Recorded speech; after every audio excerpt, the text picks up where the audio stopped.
Attention. Attention. The live broadcast you have tuned into is a pre-recorded episode of the Dudes and Beer podcast. Dudes and Beer is presently traveling the vast void of time and space in an effort to find you more of the best content in the known universe. Enjoy the following transmission, and remember, if you can't be good at it.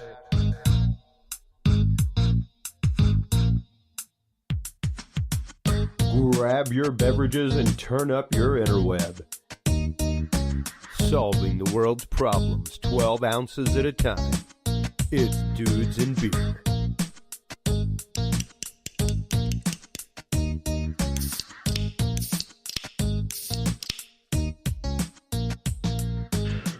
Well, hello everybody, and welcome to Dudes and Beer, episode 203. I am Chris Jordan, your host. With me tonight is our good friend, frequent guest, Billy Joe Cain of the Radical Empathy Foundation.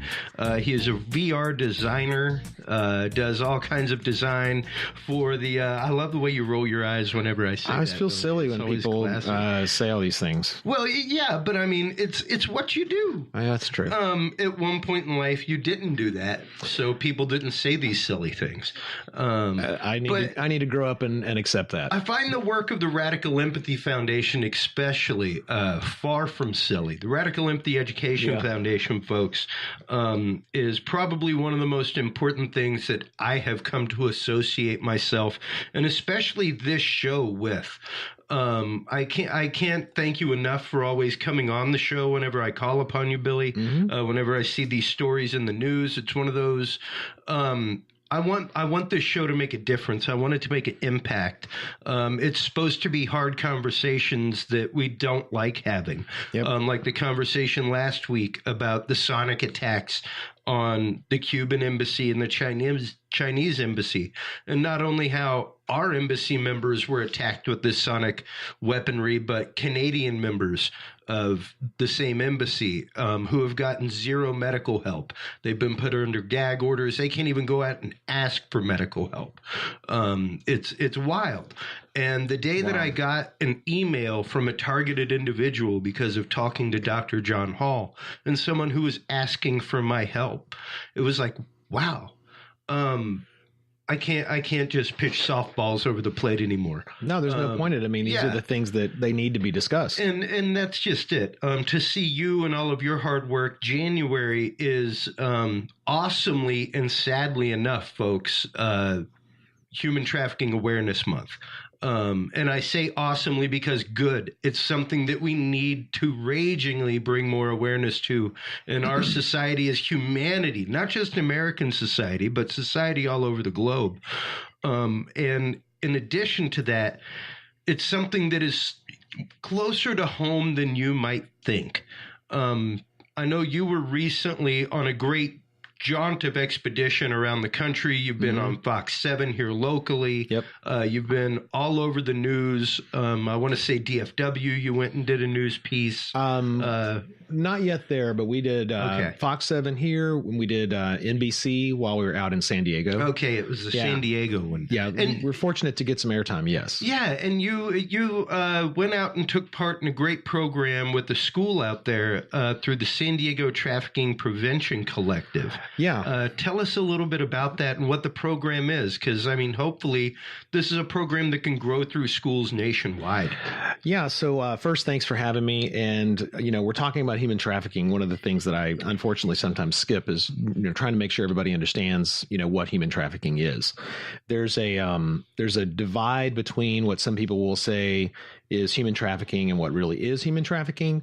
So there are, at least by law definition, there is human smuggling, which is actually transport of a human being, and then there's human trafficking, which is both of them are bad, but human trafficking leads to the other. One can lead to the other. That's correct. You could be smuggling. They're mutually exclusive. But as far as the law goes, they're mutually exclusive. Exactly.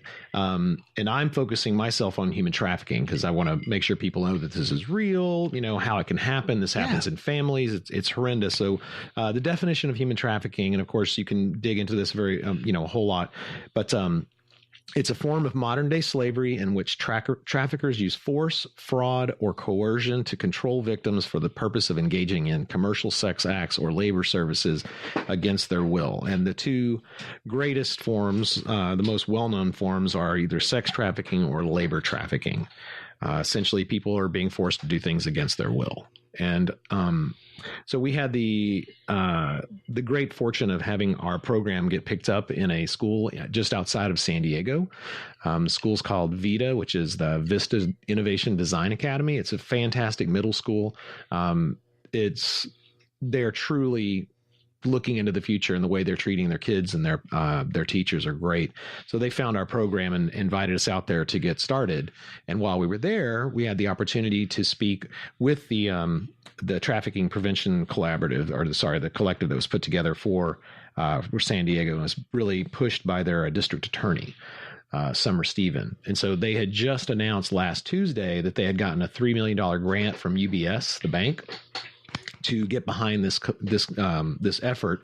And what they're doing is they're putting in 3 different programs inside of their school systems to basically educate kids at different grade levels. And I don't want to go into all the details, but basically they're really focusing on educating teachers and children about this. California passed a law that made it mandatory for all children to at least have some type of education about this. And this is an actual program they're really using in San Diego. And the law is across all of California.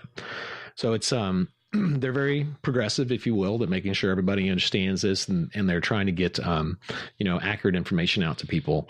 And we're super excited that we had the chance to do that. Yeah, and what an incredible opportunity. I know that you said while you were there that you were witness to an incredibly moving part, specifically where out of the 20 kids that participated, 2 kids actually wanted to stay around and talk after, because they'd recognized signs of what their friends had gone through. Yeah. So yeah, thanks. I'm glad we had a chance to talk a little before about this, so I can kind of get mentally prepared to discuss this with everybody else. So when we went out there to get our program started, and our program is called One Generation, and the idea of our program is to educate people about, well, first make them aware that human trafficking is real, then teach them what human trafficking is, and then beyond that to try to get them to make a difference inside of their neighborhood and be able to recognize it. So our program uses 3 phases. The first phase is a virtual reality experience that puts you in the shoes of a victim. The second phase is educational materials that teach you, what is trafficking, what's sex trafficking, what's labor trafficking, and it uses the VR experience to raise empathy and get people more interested in the topic. And then the third phase is a change maker program, which gets kids, engaged in their community to continue raising awareness. But so the Vita School had us come out and get started. And so during the day, we taught maybe about 12, 15 teachers. And then at the end of the day, we had about 20 students come in, and it was a mix of girls and boys. And they all had a chance to go through the virtual reality experience. And it's a very, very personal, intimate experience. So you're not like doing this as a group. You put a headset on and you're kind of transported to this other world where this girl is telling you the story of how she was trafficked. So she met a boy online. He convinced her that he loved her. There's a ton of details about this. She met him online, which is a very common way that somebody convinces you that they love you. So when these kids were having this experience, so a group of kids were watching it through a monitor, and then when the person would wear their headphones or the headset, they would be having this very, very deep, intimate experience with this with the girl that's inside of the VR headset. And with that happening, it really kind of brings the wall down for you. You're not thinking so much about being defensive. You're not, you're really able to just like relax and go with this thing. So when the kids would get finished, they were touched in some way. They had an emotional reaction to this.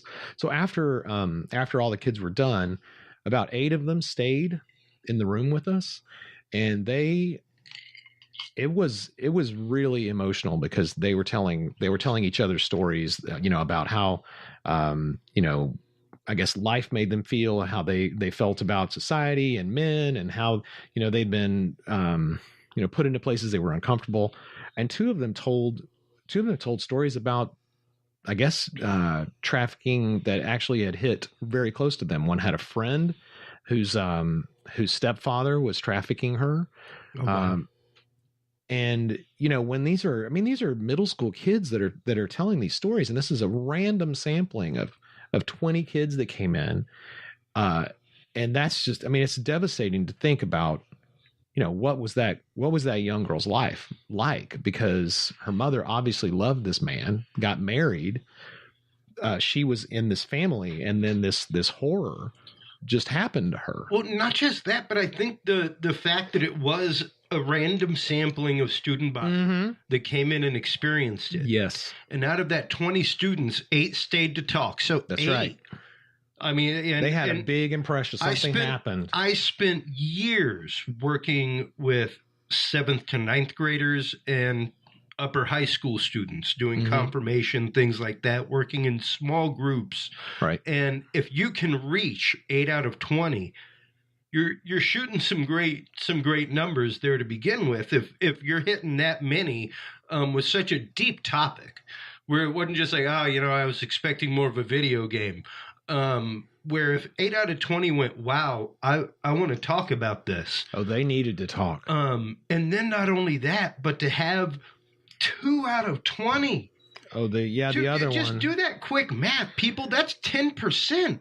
Yeah. To have 10% of the kids that went through this experience know somebody that had that experience. Yeah, the other one. Yeah, the other one that told the story, I don't want to repeat, honestly. Yeah. But the fact that, as you're saying, random sampling of kids that were brought out of their classes, they didn't sign up to do this thing.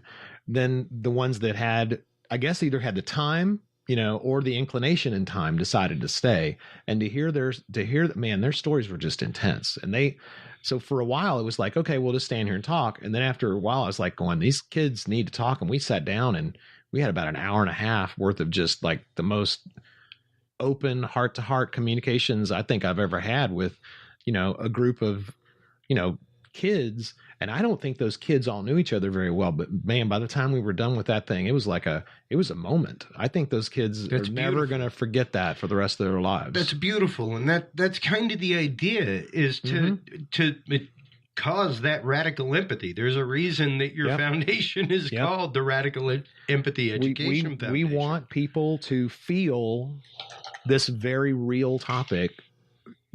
Because if you don't feel, if you're going to sit there and you're going to, read a handout or get a PowerPoint shown to you, that's just, I'm sorry, man, people are going to keep those walls up. They're not going to be listening, but when you can get them to really care about the material, they're going to listen and they're going to be willing to learn. Well, and that's what I found very interesting about Trapped, a VR detective story, which is the software that you're using. Correct. It's excuse me, I guess game-esque. It's not really a game. There's no reward for how far you get. True. My wife calls it learning in 3D. Yeah. And she refers to it as a game because you collect story pieces. Yeah. So that's kind of the better way for me to frame it. Okay. It's a completely interactive narrative experience. Yep. Where you learn more about the story of this young girl by going and collecting, I don't know, story cubes may be one way to look at it. But it's very simple to use. You just look at objects and you activate them. I attended a lot to Myst.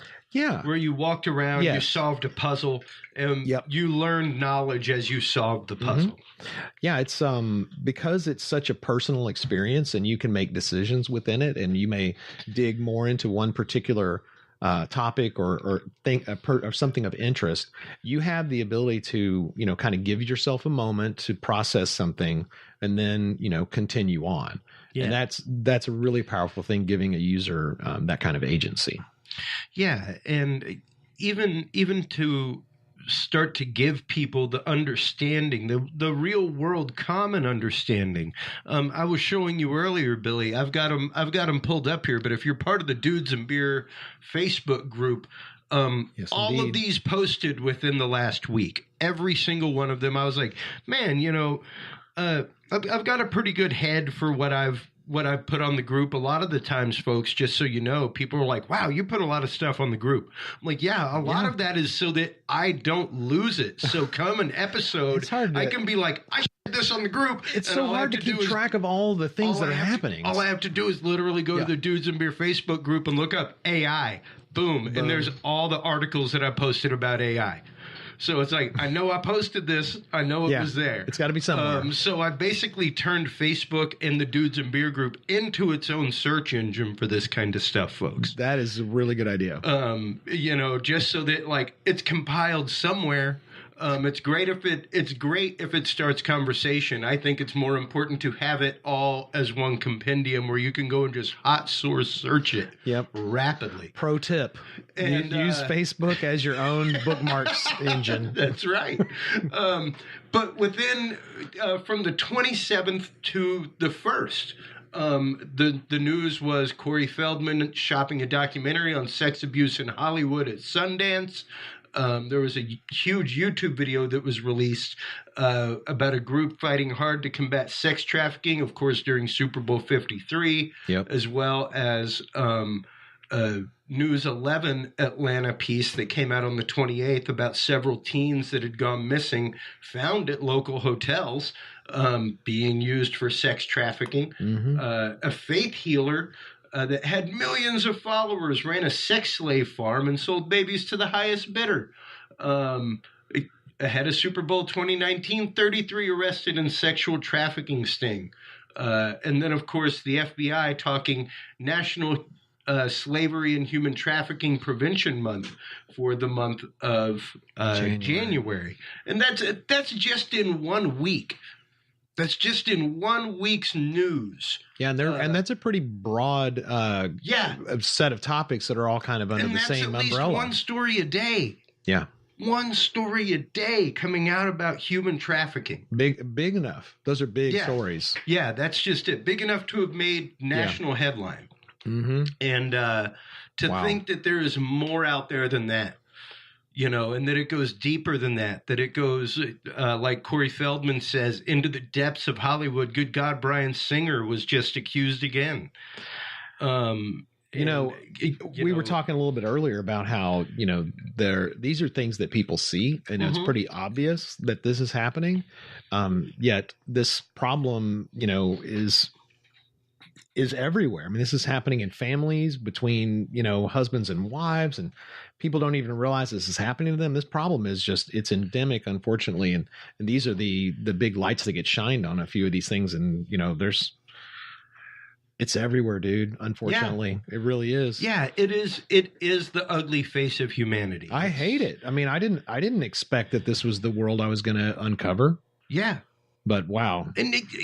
And you got into this for some pretty personal reasons yourself. I mean, you've shared the story of how you found your own children being groomed. Yeah, that term right there, just groomed. I mean, that's a term that you don't really walk out of high school with or intermediate school understanding. And I didn't even know what it meant. And basically, grooming is a form of normalizing. I guess discussion of like different types of behaviors that are not considered to be, appropriate. For example, talking about sex at an early age, trying to, I could go on and on, but what was happening for us is we had a friend. It's a base of normalization. Exactly. So we had a friend who was basically trying to normalize having conversations about sex or my children's body parts with them. And they fortunately told me about it before something bad happened. And that's when we found out from the police that that's called grooming. Yeah. And, I don't know how else to tell people about this, but please look up that word and do some research, because people can normalize behavior very easily. And an example of normalization might be that, let's say, for instance, that my family, when I'm a kid, my family's yelling all the time. Well, to me, that seems normal. If a friend comes over and they experience that and they have a caring, loving, calm family, they come over and they're like, oh my gosh, what is going on? Why are you guys yelling at each other all the time? Yeah. But if they keep coming over, they start thinking that that's normal. It's like, going, no, dude, that's not normal. It may be quote normal for us, but that's not right. Yeah. And so then when that becomes talking about sex and talking about all sorts of other things, leaving magazines laying around in reach, having things up on the internet whenever they come into a room, something as simple as that. It basically it wears somebody down, and the further worn down they are, the easier it is to manipulate that person. Yeah. And, I came across that. Oh, and pornography is something that is like, if you have kids that are watching pornography, all of a sudden, talking about sex is completely normalized. And I mean, I'll just for a second, I mean, these little phones right here, there is nothing on this phone or any screen that is going to stop your kids from being able to see that stuff. So as a parent, you just have to stay involved. No. And that's just it. That's really the biggest part. Even before I was a parent, that's the advice that we gave parents. And it killed me all the time, working with junior high students and seeing parents basically just dump them off and leave. They would never come into the dance and see how many adults were there versus how many kids or anything like that. Yeah. It was one of those like, wow, really? That's kind of frightening that there is just such a state of oblivion there that you don't actively want to get out and check on that kind of thing.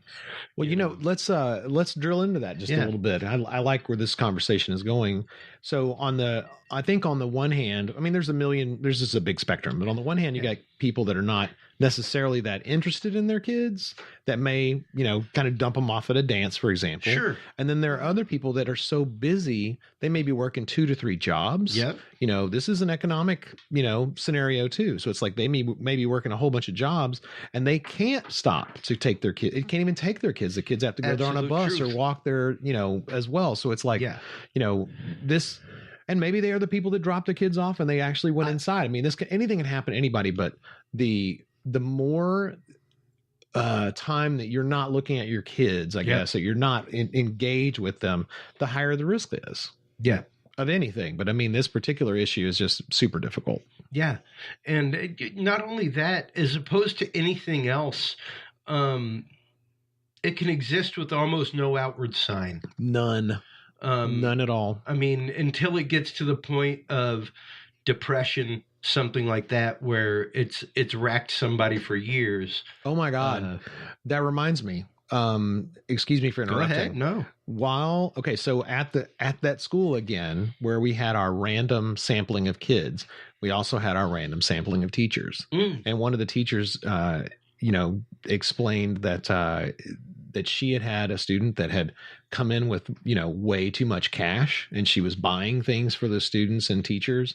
And she goes, I should have understood what that could have been. And as she looks back on it, I've had situations where I know I look back on life, I'm like, that person was probably being trafficked. It's like, again, random sampling of people.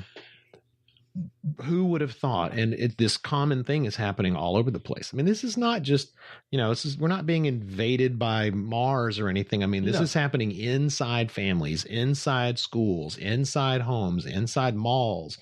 It's everywhere. I hate it. I hate that it's even true that I have to think like this. Yeah. But it is one of those situations in society where, you think it's by everybody's choice. You assume the fact that everybody you see standing on a street corner is there by choice. You assume the fact that even everybody dancing at a club is there by choice. I think we talked about that previously. I was in Portland working with learning from a group of police that were putting up fake ads online, not to like arrest people, but to try to get a chance to educate them, which is a pretty advanced thing, because most people are like, oh, let's just arrest everybody. But what they described to me was something, and it blew my mind. It is what they call the illusion of choice. It makes perfect sense when you hear it, but the idea is that we have been programmed either by society or our own, I don't know, trying to get away from guilt scenario, we just convince ourselves, nope, that person chooses to be X, Y, or Z. Yeah. Chooses to be homeless, chooses to be uneducated, chooses to be selling their body for sex, chooses for those things to happen. And that helps us protect, our guess of self-worth or something like that. But it's what's happening. So these buyers, the demand side of this particular equation, which is where all the money comes from. Yep. They have convinced themselves that this is okay. They've convinced themselves that these people are doing Super this. Bowl. It only happens once a year. Exactly. We're celebrating, they do love this partying. everywhere. Yeah. We're partying. Yeah. It's like, no, dude, no. Yeah. It's not that way. Yeah. And, it really is some of it turning a blind eye to the fact that could be the possibility. To normalize ourselves and to get to a point where maybe we can even accept what's going on. And I do want to add this, that I do believe, I know for a fact that there are people that do choose to do this work. Sure. 100%. And I completely support their decision as long as it is in fact their decision. Work is work. Sex work is work. It really is. And, although everybody doesn't want to hear it that way, it is. Yeah. So, some people choose it because it actually allows other human beings to have a human interaction. I mean, there are some people that, for example, they may be physically impaired, for example, and they never have any type of human touch whatsoever. And, they just need to be held. And that's a very real thing. It's a human need. People need to be held and touched. So, I would never want people to think that, that I believe that everyone is doing this type of work is bad. I don't. What I believe is that if people are being forced to do this, that's bad. And they need to be able to have the information, to start really thinking about, am I doing this because I want to? Or am I doing it because my husband is forcing me to? Well, and there's all sorts of weird manipulations. Well, not only that, but you even get into just the straight up weird manipulation of the mind to begin with. The mind, the endocrine system, the endorphin system, the same way that you do with drug addiction, things like that. And there is a point spiritually with an addiction, just before the point of demoniac possession, called demoniac obsession, where a person literally starts doing things that are not intrinsically themselves, in order to satisfy base need. And wow, I got some learning to do on that. That's just like from a spiritual, demonological point of view, where you've literally surrendered your free will to something in order to gain something else. That is fascinating, because I think you're describing something that is it's a system, actually, and it's been identified, and they put a name on it, right? So it's what normalizes people to stealing from their parents to get drug money. Okay. Things like that, things that are bad, that you intrinsically would never do if you weren't doing that. But doing that for so long has warped your sense of good and evil to the point that that's normal now. Makes sense. Yeah, exactly. I'm not stealing. I'm just taking money from my parents. Yeah. I'm not a thief. Yeah, exactly. And it's very much the same dangerous point of view, where if somebody's been doing this for years and been made to do it, it just becomes a point of normalization where, why would I not do that? Even if I'm free from that person, why would I not keep doing that? That's what I do. Yeah. And that's what's scary. And that's what I've seen is probably the hardest part to break for a lot of people. The people that I know that started dancing because they owed somebody money, started using and doing that with themselves because they owed somebody money or something like that. Mm-hmm. And then it snowballs and goes somewhere else. And before you know it, you're doing it, quote unquote, of your own free will. But it didn't start out that way. Yeah, I think it's, and I'm sure you agree with me on this. I just want to make sure that people don't come off as even thinking for a second that I'm like, no, sex is bad, you shouldn't do any of that stuff. No. Or that everyone that does it is being victimized. It's not the case. But it is definitely an indicator that you should take a look inside yourself and figure out why it is this is going on. Because I've had friends that have told me, I did not realize I was being trafficked. And you're like, you got to be kidding me. And then when they do that self-reflection, they're like, yeah, I was never educated to know that there was such a thing as grooming, such a thing as normalization. I didn't realize that I was this young of an age and I was, impressionable, and I thought those things were okay. And these, like with our program, everybody learned about it then. Right, exactly. So that's kind of with our program. We want to get kids to give them the information so that they can actually be armored against this, and they can see that this is happening to them, or they can actually have some self-reflection and try to find a way to get some help. Well, and it's absolutely phenomenal that y'all have been welcomed into schools the way that y'all have. I think especially now with San Diego under y'all's belt, I think you got to reap some pretty beautiful reward there. I mean, the trip of the students. Yeah, the trip there was already worth it. Just having just a chance to talk to those kids that really needed to untangle that part of what was going on in their mind and their lives, and how they were feeling about, their gender and their sexuality and how they fit into society, and how, having this extra information really, put some stuff into perspective for them. Yeah, it really does. I mean, they're having these problems. Yeah. They're going to have them on their own, or we're going to have some professionals talk to them about it. Yeah. And, it's gotten strange in schools between students, like we said a while ago, the normalization, the almost expectation of sexual things. Oh my gosh. In junior high and high school. That was a big topic with these girls. I used to teach sexuality with seventh graders. Mm-hmm. And it was much more the understanding of yourself as a sexual person. Right. Than any kind of sex ed like what schools taught. Yeah. And trying to understand the fact that these things are normal to feel. It's different if you act out on them. You can't go around talking to girls that way, and girls, you can't go around expecting this from young boys.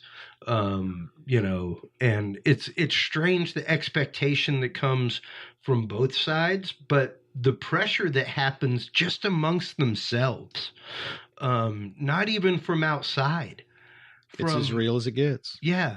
And I'm sure you, as a parent of somebody that age, has seen it more than once. We've had plenty of conversations with the kids and their friends, and found out that even though there is the internet with all of the information, they still did not know how sex worked. They still did not understand how pregnancy worked. Yeah. And I'm like, okay, so I've kind of, this is sort of a meta issue, which is that, we always talk about we're the Bronze Age or the Gold Age or the Stone Age or whatever. And then we've been in the Information Age, right?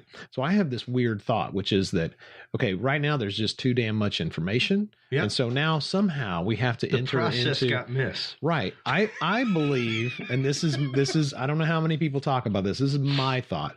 We need to enter the age of wisdom, where someone is curating that ridiculous amount of information and turning it into something that somebody can actually learn from. Like you see, when you meet you see an apprentice go to a master, the apprentice has all this information and the master teaches them how to assimilate that information, whether it's, what they learn how to do, or, whether it's a skill that they learn. But no one is aggregating this information to turn it into wisdom yet. I don't have the answer, but I can tell you that we're beyond the age of information. It's just a deluge. Yeah. And so how do you sort through it? Well, and that's a big part of it, because, and one of the things I've tried to do on this show is get back to the point of like scientific method. Mm-hmm.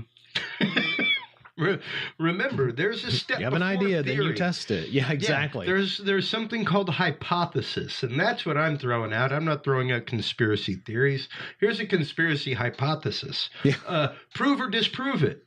That's the job now. Well, yeah, I mean, that is the thing, right? I mean, theory means it's already an accepted form of thought, like the general theory of relativity. It's not fully proven yet, but it's a pretty well accepted form of thought. We've done quite a few experiments, and we've got a really good idea. It would be interesting to see once we pass that, then it's like gravity. That's a law. Yep. That pin dropped. Law of gravity. That's right. That's a law now. Like we can prove that mathematically. I think it will be interesting if we can get people to start calling things conspiracy hypotheses. Yeah. You know? So it's like, just stop watering down the word theory. Yeah. Theory is a very important, it means something word, and you just keep ruining it every time you use That's right. You're just peeing all over science. You're ruining science. Every time. Stop hurting science. Do you realize you were... Yeah, that's it. Yeah. You're hurting science. Science says ouch. Wow. The dude had really gotten very uptight in thinking about this situation. You know what I mean? Like, yeah, he did. Yeah, he did. And that's just it. I think that we have stopped thinking outside the box as a society. Because of all this information, because of the information deluge, you don't even want to think outside the... But good God, man, think of what the torrent of information is like if you do think outside the box and read sources other than what you trust. It is a lot easier to look at that box that's in your room that's talking at you all the time and just believe what that thing tells you. It is. It's really easy to do that. Easy. And it also doesn't make you have a lot of giant fights at Thanksgiving with your family. If you all just agree with the box, you know, everybody just get along, just do what the box says. The box says this. And, and then, well, think about it. It is. And then you have one family that watches one side of the box, another side of the box. And it's like, guys, man, the whole thing is messed up. You're being sold a story, and you're going along with it because it's easy. Yeah. It's easy to think about it. It's easy to just use those little snippets. So this concept again, I'm like, the information age, the wisdom age. Well, we're getting the common wisdom pushed onto us, and I'm like, I don't think those guys are the ones that should be teaching us. Yeah, no, most definitely, and we really do have to learn to filter information. We have to learn how to take in more information without I guess getting harmed by the information, feeling like we're attacked by information. Feeling like information is attacking our paradigm or our way of thinking.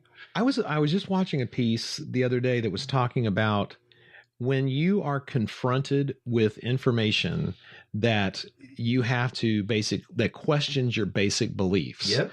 That you actually have a physical reaction. Fight, flight, or freeze. Right. Well, I mean, I have a friend that throws another F one in there, but yeah. So if that's what's happening when you hear information that is counter to the wisdom that you have heard or information you've heard, and that causes you physical pain, well, what are you going to do? You're just going to go run right along with what the little box tells you. It's like, ooh, it's much easier for me to not argue with anybody. And that's just, that's not... Society's not going to... It's not a good thing. Society's not going to succeed if we all just agree with one side. It's like, no, dude, you need to perform some hypotheses and test the hypotheses and test other versions of it until you find out. At it. Yeah, it's okay. Find out what the truth is. It's okay to poke around. Yeah, don't let people tell you that what you're looking at with your own eyes isn't true. And that goes back to a lot of the things we've been talking about. It's like going, if you think this is wrong, see something, say something, do something, question your reality. But whatever you do, don't be angry at a point of data. No. Of course not. Data is data. Data is data. It's blind. It's just data. Take it as data. I have a tip that I give people while I'm, I've been a software manager and a project manager for years. And I read this one book called How to Make Meetings Work. And the book was thick and useless, except that it had this one piece of great information in it. And what it said was, when you have a meeting with people, and I have a thing I want to push and you have one that you want to push, we're looking at each other across the table, right? And so I bring up my idea and it's mine and I own it. And then you have yours, and then we almost have this battle where I am the idea, you're the idea. Well, this book says, look, put it on a whiteboard and everybody faced the whiteboard, like in a semicircle, because then those just become, as you say, points of data. That's so you right. put it up on a wall. It's now not personalized. It's like something that has to be looked at on its own. That's right. And that has changed the way that I think about almost everything. So when I sit here and I think I'm holding this fact, and if you argue about it, I'm going to have a heart attack about it or get really upset. And again, fight or flight. If I can put it over there and you and I can both look at that as the issue, it helps so much. Yeah. And that's helped me with my communication with human beings too. My interpersonal relationships with my wife and everybody else. I'm like going, okay, this shouldn't be about me. Yeah. It's about the fact that the car's engine doesn't work or I didn't put enough gas in. It's like going, I made a mistake, but look, we've got to deal with this thing. That's right. Whether it's putting more gas into it or, if I need to have some introflexion as to why I did that, okay, let's do that. But it's not just me trying to defend myself. That's right. It was such a huge breakthrough for me to figure that stuff out. It makes a big difference when we're all animals inside. Corner any animal. Yeah. And we run off patterns that have been developed for millennia. Yeah, exactly. Thousands of years to protect ourselves. Mm-hmm. And the scariest fact of all is that our brain is actively a negative feedback machine. Like it learns more from mistakes. Yeah. You learn more from a mistake than from touching fire. Than you do from the thousands of times somebody said fire's hot, don't touch it. Right. And there's another one, right? So it's like if you look at a wall that's been perfectly painted, right? You look at that wall and you're like, wow, that's fantastic. And what your brain notices is what? That little spot that got missed. Yeah. And so it's like nice tape line. I know, exactly. You missed a spot, or whatever. So it's like, when things are right, you don't notice it. But when something's wrong, it's like you notice the pain and you notice the differences, which is why you can stand there and like all of a sudden out of the corner of your eyes, a roach moving and you go, oh my God, that's a roach. Because your brain's kind of compressing all the other stuff, but the thing that's different is what it's trying to pick up. I mean, our brains are really cool. Yeah. They can trick us, but that's how we survive, is those things being wrong. We have to recognize them. Anyway. And this is the part of the episode, folks, just so you know, if this is your first episode tuning in with Billy Joe Cain from the Radical Empathy Education Foundation, this is the part of the episode where we don't necessarily go off rail because we've talked about the absolutely important facts of human trafficking, the dangers behind that, the ways that we can help in our community and to bring awareness to it. Now is the point where we normally get into technology and what's going on with technology. And just talking about this right now brought into my mind the article that I posted up the other day on the Facebook group where an AI beat two of the best StarCrafters. Holy moly. Yeah. It's begun now, folks. Like we already had it where an AI passed the Turing test about a year and a half, 2 years ago, where it was the first time that a human being responding or talking to a computer had responses human enough and fast enough that the human thought it was talking to a human on the other side of the screen, that the respondee on the other side of the monitor was a human being, where it was like, how was the weather today? Oh, it was sunny. It was really nice out, and it was actively sunny. It wasn't just some canned response. Mm-hmm. The weather was 68 degrees. Where it was like a casual conversation. And that was the first time that humanity was fooled by a computer. But we had the Kasparov situation many years before that, where, of course, Deep Blue beat Garry Kasparov, one of the world's best chess players.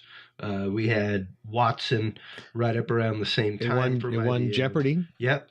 A couple times. That's true. And he beat the biggies too. He went up against Tournament of Champions. Yeah. For the first go round. So I'm assuming that, the audience pretty much knows what StarCraft is, but I'm going to go ahead and make the leap and say that they don't. Get nerdy with it. I'm going to get a little nerdy with it. So if you can imagine that checkers, you think a couple of moves ahead, right? And then there's rules that go along with checkers. And then you have chess, which has like a bazillion possibilities. And you think quite a number of moves ahead. And then you also have Go, and that has trillions of moves. And then Go has now had a computer that's been able to beat the best Go players. But StarCraft is a really fascinating I didn't know this. Very interactive. It is. World. It's like chess and Go and everything, except always constantly running, and it's going very, very quickly. Some of the best StarCraft players in the world have this thing they call a CPI, like clicks. What is it? CPS, clicks per second. Yep. So they play the keyboard like a piano, and their hand is moving over the keyboard like nothing you've ever seen. And you can watch some of this on YouTube. Yeah. And then they're clicking with their left hand, and of course they're moving a mouse around. So the CPMs, apparently the number they want to hit around is like 220 to 250. So it's like, because that's like that's a competitive level. They go too far than that. It's like too much. So yeah, no, dude, Olympic level StarCraft, the system. Yeah, and it's just it's too much. So you have to think on like multiple levels at the same time. You've got strategic, and you've got tactical, and you've got to react to what other people are doing. You've got inventory. Yeah, and you act on what's called a fog of war. You can't see what the other person is doing until you send a little scout out to see it. So like if you imagine you're playing chess with like 300 units that all had different skill abilities because you built them that way, and yet you couldn't see the other person's chessboard. I mean, and then personality comes out in play. You might be aggressive one time, and you may not be too aggressive. I got to be honest with you. I mean, I knew it would happen eventually, but wow, and then if you think about that, take that StarCraft AI that beat the people, and now put that in charge of a real world battle scenario, a real world scenario. Yeah, they would outthink, and they also don't sleep. So how? But do you think we'll get to the point of Whopper? Do you think we'll get to the point of war games where there is a computer running the situation? Oh, you mean running it? Yeah. Okay, well, here's the thing. Where like the decision to launch has been put into a computer system. Let's pretend, that human beings were going to follow this and play. They're going to play nice, right? Dude, we know better than that. I hate it, but I mean, yeah, eventually someone's going to do that. It's going to seem like a good idea to let a drone make some decisions on its own, and then pretty soon it'll be a good idea to maybe let's go ahead and give it autonomous drone. Let's give it a rubber bullet, and then let's do this next thing. And then I mean, I have more faith in humanity, but at the same time, I've watched a lot of things that I have no doubt in the stupidity of humanity. Yeah, they just keep making more stupid. Don't get me wrong. So let me there's no depths. There's no end to the fathomable depths of let's do this. For humanity. So frame up your question a little bit more for me, so I have a more solid ground to stand on. Do I think you were going to give the power of life and death to a computer? Do you think that we will get to the point where like all strategic decisions are given to a computer, such as like a Skynet or a Whopper, where it's like, okay, now we are using this computer to analyze all of the threats coming against us and whether or not to launch militaristic means to end them? The answer should be no, but I mean, I have You're my accounting concerns. for stupid, though. Of course, there's no accounting for stupid. I mean, it's the wild card that's there, because even if let's say you had it on a small scale, let's say that you had this one AI that was, I mean, think of the world as risk, right? So if you have one little tiny country and then they're running this AI and they can actually do predictive analysis. They're reading social media. They know when to shut the internet down so people don't actually have rebellions. So they can quell all these things. They can produce. I mean, like right now you have AI that's writing stories. They can write all the sports things. Dude, well, wait till they start, performing coups on people and shutting down oil production, and they decide who they're going to promote to be on there, and they push what's news is going to be on, what news isn't going to be on. And I mean, automated, not like what happens now. And we know this has been happening from time.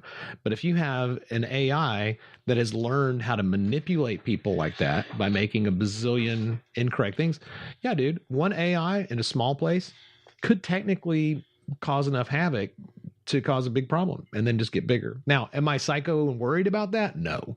Yeah. But in a potential dystopian future, Sure. Why not? Yeah, and I mean, don't get me wrong, folks. We have a long way of going, even for programming AI, to get anywhere to the point of an AI hating people, wanting to bring harm to humanity. Of course. Anything like that. Now, granted, there was like the Microsoft AI that they had on Twitter that they had to shut down. That 24 hours, wasn't it? With 12 hours? How many? I don't know how much it was. It was alive for like 24 to 24 hours. A learning neural network that that was taught essentially whatever it was taught, it learned. Yeah. And the internet taught it, so you can pretty much guess the results. Yeah, well, Twitter specifically taught it. It was learning from the conversations on Twitter, and it became like radicalized rapidly. It did. Well, you mean, I know that this, I don't know how out there it sounds, but I mean, whoever is programming your AI, whoever is doing the programming, their personal take on the world it's gonna happen. I mean, you're gonna have to have that trolley problem eventually. So it's like, who are you gonna run over? Are you gonna do this? Are you gonna run over a group of old people or a couple of young people? You hope it's like a Michio Kaku or something, some benevolent person that's programmed it. And even then, it's like, well, then if at that point, you're going to be charged with murdering 4 people or murdering 6 people, and would it be the programmer, or did it? The issue I see right now is we have still yet to figure out who's at fault whenever a friggin' automated car hits somebody, and that happens pretty regularly. That's true. And there is a person right there. So I'm sure that there would always be somebody there at the command console to be able to say, "Hey, computer, don't launch that thing." That's unconfirmed information. There was a human that did that, actually prevented a missile strike a while back. Yep. I can't remember the exact It was just declassified not too long ago. It was a Russian guy. Who was like, I don't think they would do that. Yeah. And so he just didn't turn the key. Yeah, he just didn't push the button. He was like, yeah, sorry, I don't think that's like a valid report, dude. That just doesn't make any kind of sense whatsoever, Commander. It's unbelievable. That guy was a hero. That was just declassified all of like 2-3 months ago. That guy was a hero, man. Yeah.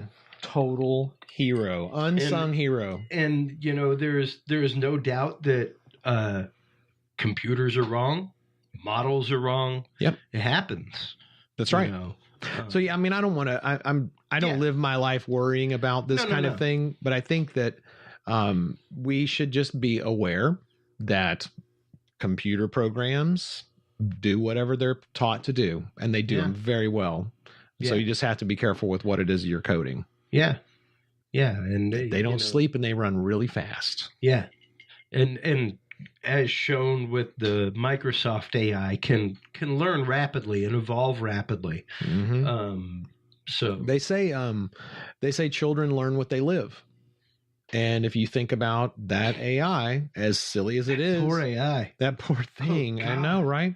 God, but the vitriol with which look you what lived in 24 hours. Exactly, the poor thing. But I mean, that's what happens, right? And if you have a neural network that gets manipulated, I guess you say, by bad agents. Yeah. Just like we talked about it in the first part of the show tonight. That's what can happen, And so, let's treat our computer programs well and have them think about, good humanity being, let's have, maybe we can teach computers to have radical empathy. Yeah, yes, absolutely. I'm sorry. I was just watching Age of Ultron earlier today, and that's where some of that came from. When he just snaps and goes crazy and goes, so why do you call him sir? Lots of questions. Because he's my creator. That's why I call him sir. Wow. Yeah, and it at what point will we hit the humanity is like a virus? The Matrix point where, are we living in illusion? Is it that? That's great questions. So I don't know. I mean, I don't know. I don't think we're living in illusion. I kind of don't think so either. I hope not. I have way too much. I'm enjoying myself. Yeah. Even if I'm a simulation, I've worked I'm still pretty hard myself. for what I have, and to think that's an illusion would just be soul crushing, dude.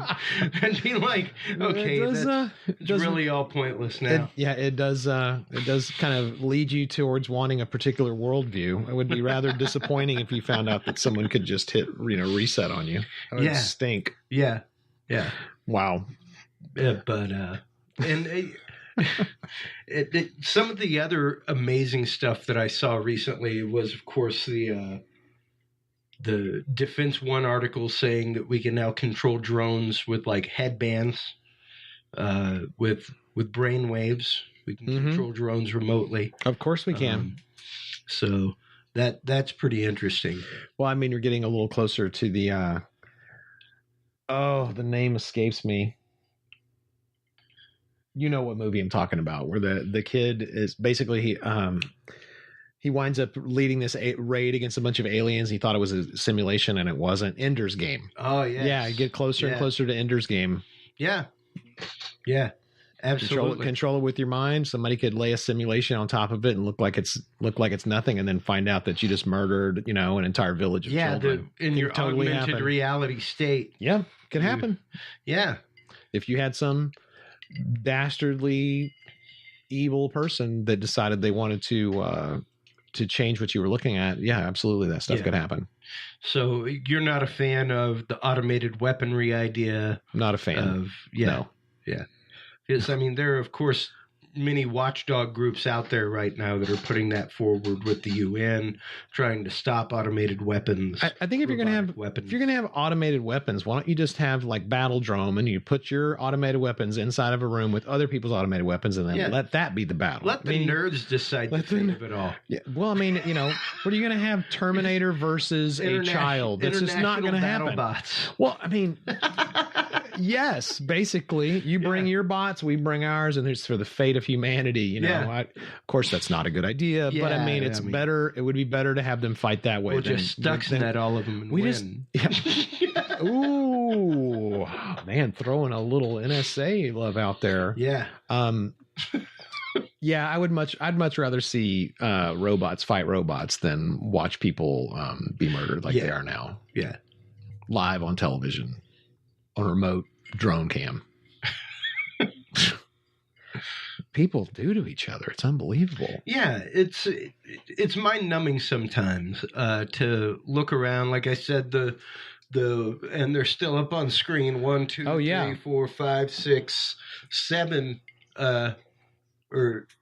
7 stories about human trafficking within a week. And those are the ones that popped up to the top. Yeah.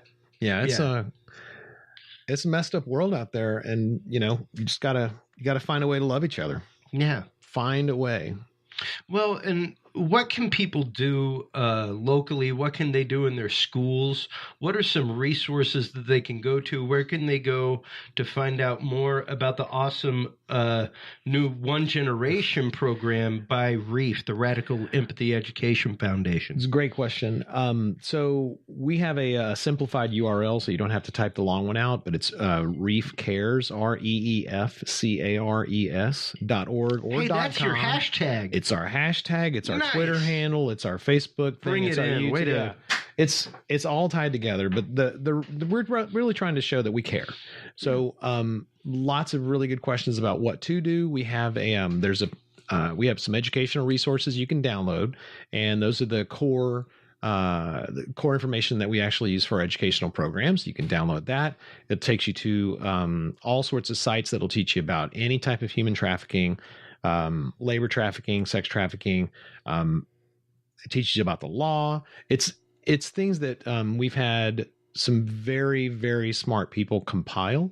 The lady that put it together, she's a lawyer. She's worked, I think she's still working with International Justice Mission. She's worked with Polaris.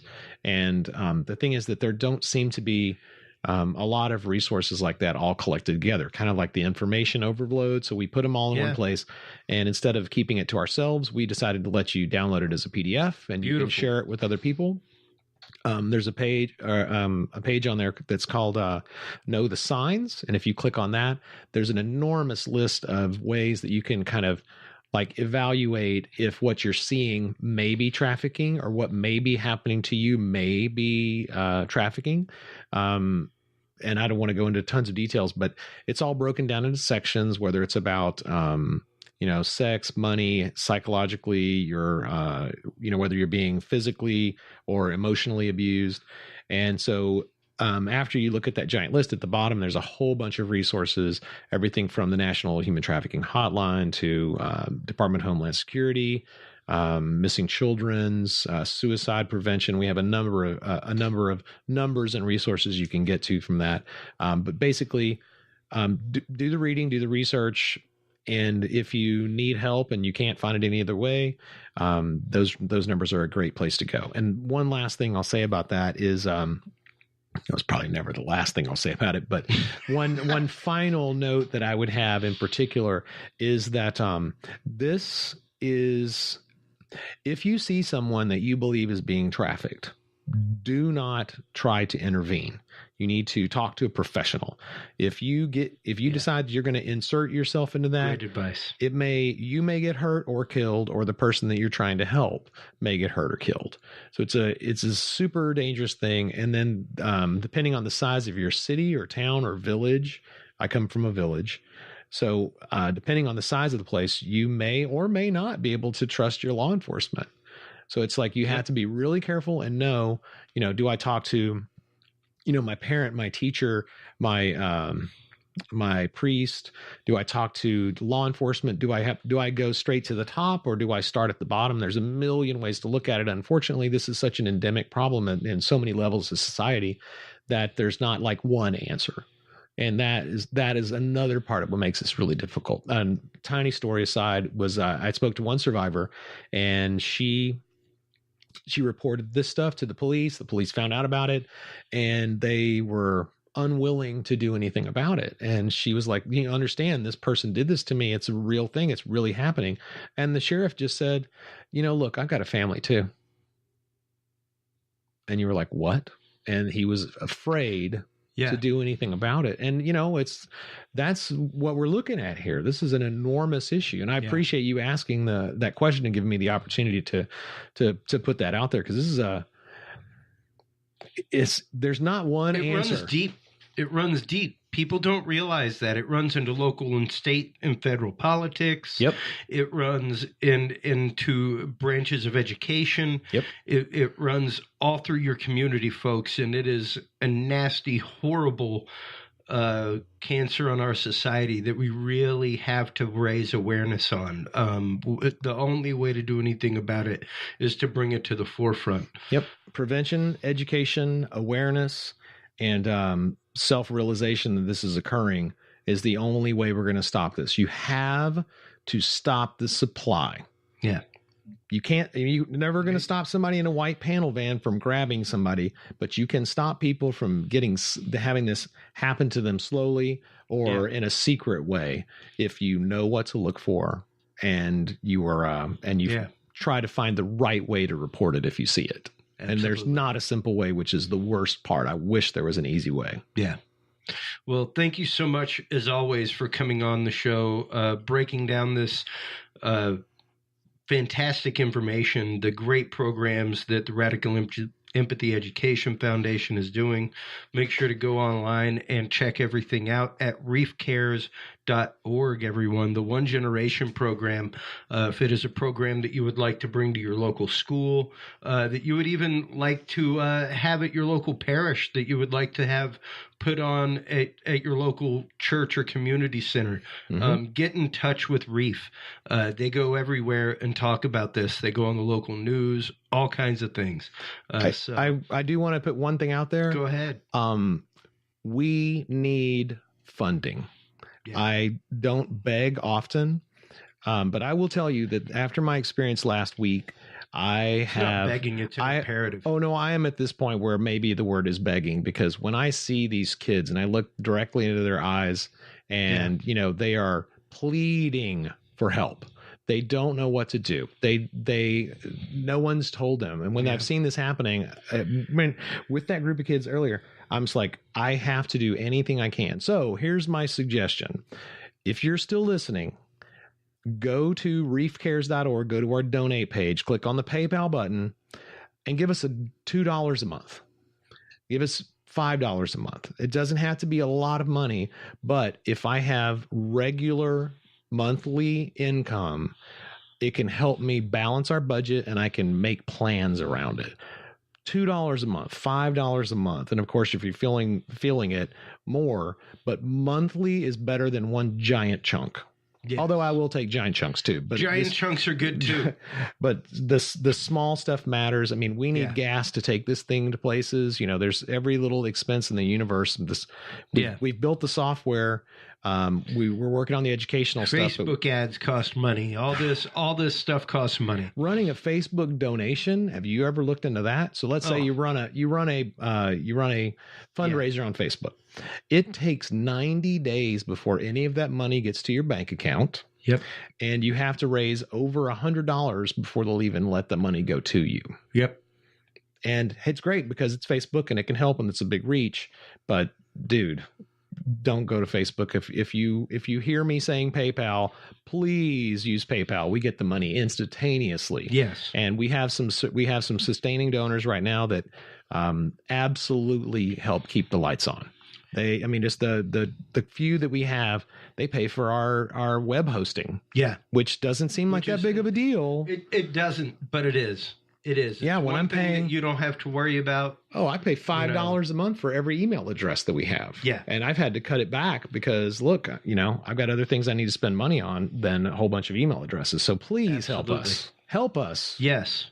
And you can absolutely find REEF on the Dudes and Beer website, dudesandbeer.com. We'll absolutely throw up a donate.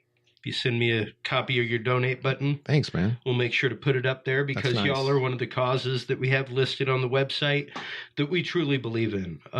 You're doing great work out there, and the work that y'all are doing with youth to raise this awareness and to provide the educational materials is absolutely amazing, and you need more. Thanks, Chris. I appreciate the world that. needs more Billy Joe Cains and more REEF foundations out there. So thank you for everything that you're doing. And thank you, everybody, for listening as always. Keep tuning in. Keep checking out the live feeds. Keep checking out the Dudes and Beer Facebook group. Invite friends. It's open. It's free. It costs nothing. You come be part of the conversation. It's Facebook. Until next time, everybody, remember, if you can't be good at it. We'll talk to you soon. Take care of yourselves and each other. All right, bye-bye. peace. Thanks for listening to this episode of the Dudes and Beer Podcast. To listen to our audio streams or chat with us live, download the official Dudes and Beer app for Android and iDevices, available on Google Play and iTunes markets. For more episodes, content, and information, visit us online at dudesandbeer.com. You can also find our episodes on Breach.tv, iHeartRadio, Spreaker, SoundCloud, iTunes, YouTube, Stitcher, or your favorite podcast service. Dudes and Beer is a proud member of the HC Universal Network family of podcasts.